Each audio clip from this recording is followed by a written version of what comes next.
Welcome to Homework Lib.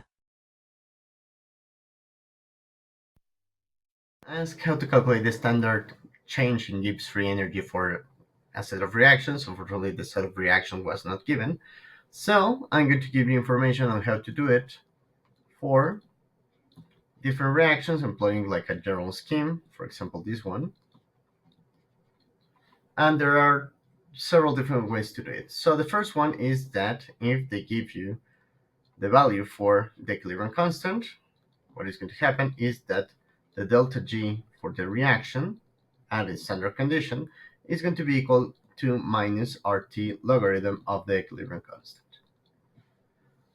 The second option that you're going to have is if they give you the value for the delta G's of formation of each of the reagents and products.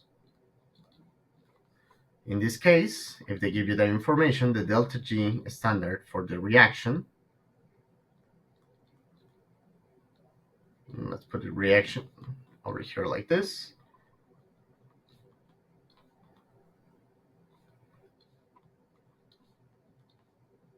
Delta G naught of reaction would be equal to the sum of the delta G's of formation of products minus delta G of formations of reagents, multiplied by the stoichiometric coefficients for each of them. In this case, employing this as an example, this reaction over here, the delta G for the reaction would be equal to C times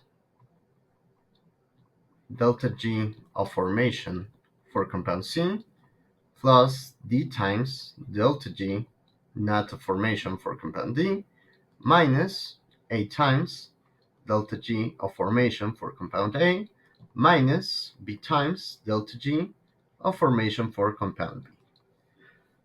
So these are going to be the two most common ways in which we can calculate the delta G for a reaction. And the last one would be if you're given the delta H of the reaction and delta S, of course, standard for the reaction for the conditions that are provided, then we know that the delta G will be equal to delta H minus T delta S.